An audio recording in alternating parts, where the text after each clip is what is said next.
हमारी भक्ति है ऐसी, हमारे पीछे आदमी ना पड़े, हम भगवान की बात कर रहे हैं।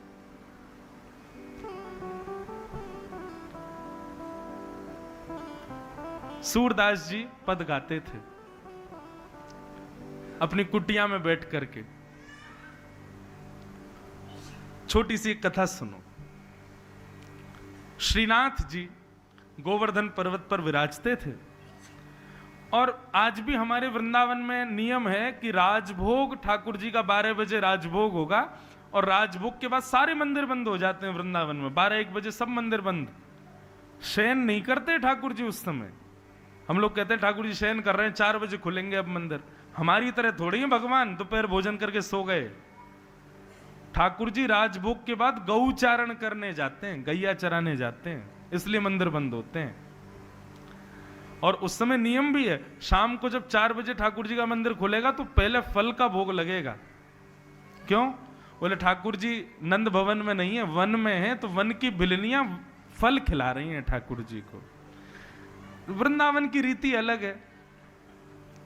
तो राजभोग के बाद मंदिर बंद होते हैं, तो राजभोग में पद आदि गाकर के सूरदास जी चले जाते हैं। सूरदास जी अपनी कुटिया में जाकर के बैठ गए। यहां ठाकुर जी के कपाट बंद हुए। सोई ठाकुर जी देखा कि गुसाई जी चले गए, सब सेवक सब चले गए। ठाकुर जी इतने में ही सहज हो गए। सहज होकर के खिड़की में से निकल करके बाहर और सूरदास जी की कुटिया में चुपचाप जाकर के कोने में बैठ गए और वहां बैठे बैठे सूरदास जी को सुन रहे हैं। क्या गा रहे हैं सूरदास? ठाकुर जी अकेले जाते थे, श्री जी को संग लेके नहीं जाते थे। राधा रानी वहीं रह जाती कक्ष में। एक दिन ठाकुर जी निकलने लगे, सुई श्री जी ने पकड़ लिया। बोले कहां जा रहे हो? ठाकुर जी कहीं ना जा रहा हूं, ऐसे ही जा रहा हूं डोलवे ने। बोले मैं हूं चलूंगी संग में। श्री जी ठाकुर जी बोले नहीं आप रहने दो, आप काहे को श्रम करो, आप तो विराजो मंदिर में, मैं आऊं ना अभी। श्री जी बोले नहीं नहीं हमको संग लेके चलो। ठाकुर जी बोले तो चलो। श्री जी को संग लेकर के ठाकुर जी पहुंच गए। बस बोले चुप रही हो, कुछ बोलियो मत। बोले हाँ। कुटिया में जाकर के सूरदास जी के कुटिया में दोनों श्री जी और ठाकुर जी दोनों बैठ गए और चुपचाप बैठ करके सुन रहे हैं सूरदास जी को। सूरदास जी पद गा रहे हैं। इतने में ही सूरदास जी को पता नहीं क्या हुआ, अपनी लठिया उठाई, आंख तो थी नहीं उनकी, ऐसे चलने लगे आगे मार्ग देख करके। सूरदास जी जाने लगे। ठाकुर जी इतने में बोले श्री जी चलो वापस मंदिर चलें। अब सूरदास गए हम भी चलें। श्री जी बोली अरे बेचारे इन पे आंख नहीं है, नहीं थोड़ी दूर तक संग चलें, कहीं बेचारे गिर नहीं जाएं। ठाकुर जी बोले यही मारे आपको नहीं ला रहा हूं मैं संग में, नेक में दया आ जाए आपको। अरे सूरदास आज को थोड़े ये जन्म कब ते जी रहो बेचारो, अपने आप कर ले अपनो ध्यान। श्री जी बोली ना मुंह से ना देखो जा रहा हूं, मैं तो संग जाऊंगी आके, पहले जहां जा रहा हूं वहां तक या को पहुंचा के आऊंगी तब चलूंगी। ठाकुर जी बोले इसीलिए नहीं लाता हूं आपको संग में, अब चलो। अब आगे आगे सूरदास, पीछे पीछे ठाकुर जी और श्री जी दोनों चल रहे हैं। इतने में ही आगे एक विशाल गड्ढा। जैसे ही सूरदास जी उसमें उसके पास जाने लगे, श्री जी दौड़ी पकड़ने के लिए। ठाकुर जी ने श्री जी को पकड़ो, नहीं पकड़ो नहीं, जान दो। लोग कैसे निष्ठुर हो आप, वो बेचारों गड्ढे में गिर रहा है। इतने में सूरदास गिर गए। श्री जी बोली नहीं इनको बाहर निकालो पहले। ठाकुर जी बोले अरे निकल जाएगा अपने आप ही, काहे को आपको इतनी चिंता। श्री जी बोली या तो या को बाहर निकालो, नहीं तो आज शाम को मंदिर खुलेगा तो मैं गुसाई जी को बता दूंगी आप रोज चुप चुप के भाग जाते हो। ठाकुर जी बोले मैं यही मारे आपको ना लेके आऊं, आप में कुछ ज्यादा ही करुणा है श्री जी, इतनी दया में या संसार में रहना पाएंगे। अरे भक्तन को कछु अपने चरणन पे उचलन दे करो। श्री जी बोली अच्छा ठीक है, बस आज रक्षा कर दो सूरदास की, फिर मत करियो, बस या को या गड्ढा ते बाहर निकालो। ठाकुर जी बोले ठीक है आओ। ठाकुर जी ने अपनी कारी कमरिया खोदी और ऊपर से बोले बाबा। सूरदास बोले हाँ भैया कौन है भैया, नेक मुंह को बाहर निकाल दो, मेरी आंख ना है, मैं या गड्ढा में गिर गऊं। ठाकुर जी बोले हाँ मैं निकाल रहा हूं बाबा, मैंने अपना पटका फेंको नीचे, आप आकू पकड़ो, जैसे पकड़ोगे मैं ऊपर खींच लूंगा। सूरदास जी ने जैसे ही पटका पकड़ा, सो पटका में से इत्र की सुगंधी सूरदास को आई, और ये वही सुगंधी थी जो आज राजभोग में गुसाई जी ने ठाकुर जी को पधराई थी। सूरदास जी तो समझ गए, बोले ओहो। स्वर सुनकर के लग रहा था कि कोई साधारण बालक नहीं है, पर अब सुगंधी से तो पूर्ण रूपेण मोहर लग गई कि ठाकुर जी आए हैं। अब यहां ठाकुर जी पटका से सूरदास जी को खींच रहे हैं, ठाकुर जी को श्री जी खींच रही हैं। ये भक्ति की प्रधानता है बंधुओं, कि भक्त लाल जी के पीछे ना है, लाल जी भक्त के पीछे है।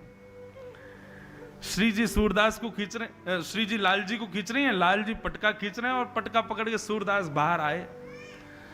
सूरदास बोले लाला आज तो पे समय है, आज या को हाथ न करके भागन मत दे।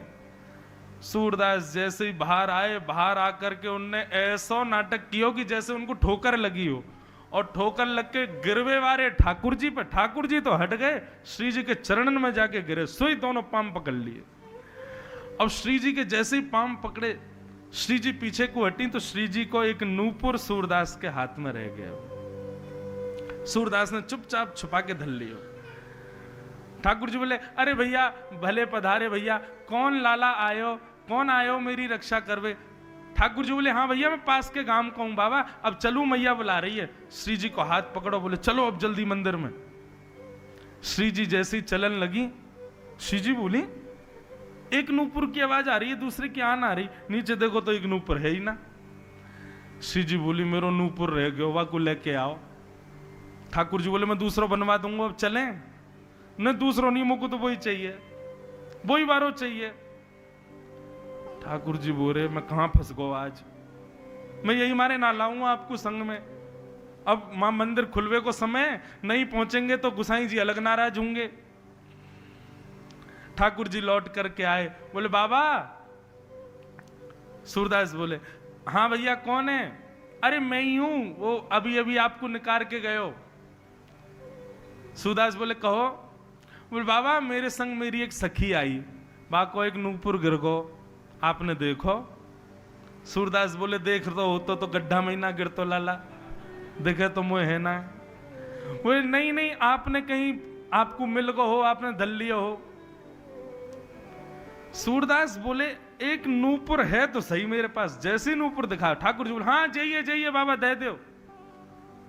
सूरदास ने छुपा लियो, बोले मैं कैसे मानूं जे तुम्हारो ही है। अरे बाबा अभी तो आयो मैं आपकी रक्षा करवे, मेरे संग सखी आई वाके पाम ते गिर गो है, मेरो ही है दे दो। सूरदास बोले कहीं मैंने आपको दे दियो फिर कोई आ गयो वाने कही कि मैंने रक्षा करी, वो नूपुर तो मेरी सखी को, तो मैं तो असमंजस में पड़ जाऊंगा। पहले साबित करो कि ये आपको है। ठाकुर जी बोले कैसे साबित करूं। बोले एक मेरे पास है, एक आपके पास होगा। बोले हाँ तो वाह की पहचान कराए दो, और देख मैं सकूं ना हूं तो यहां हमारे स्पर्श करवाए दो। एक बार जैसे मैं स्पर्श कर लूंगा सोई नूपुर दे दूंगा। अब यहां श्री जी भी समझ गए कि सूरदास को पता तो चल गया है, और ठाकुर जी भी जान तो गए। श्री जी बोली लो बाबा स्पर्श करके देखो, मैंने एक पाम में पहन रखो है। ठाकुर जी हाथ खींच रहे हैं, बोले श्री जी चलो जी बाबा पकड़ लेगो अभी, और जाने पकड़ लिए तो मंदिर ना पहुंच पाएंगे। श्री बोली तुम बोलते रहो ऐसे। लो बाबा मैंने पाम में पहन रखो देखो। जैसे सूरदास ने स्पर्श करके देखो, बोले हाँ पहचान है कि लाओ दूसरा चरण दो मैं पहनाऊं। जैसे ही दूसरे चरण में पहनाने लगे, पहनाते ही सूरदास जी ने दोनों चरण पकड़ लिए। बोले अब नहीं जाओगे, अब तो मुझ पे कृपा करो, मुझ पे आशीर्वाद दो, मैं समझ गऊं जान गऊं, आज लाडली लाल दोनों पधारे हो, आज ऐसे नहीं जान दूंगा, अब तो मैंने पकड़ लिए आप दोनों। श्री जी के चरण पकड़ लिए महाराज।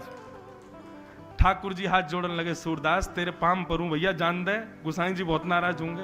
बोले ऐसे नहीं हो, कैसे जान देगो। बोले आज दोनों युगल पधारे हो, कृपा करो, नेत्र प्रदान करो, आपके दर्शन करना चाहूं। श्री जी ने तुरंत सूरदास जी के नेत्रन पर हाथ फेर दिए। जैसे ही नेत्र खोल करके देखे तो नव दुल्हे ब्रजराज सांवरो,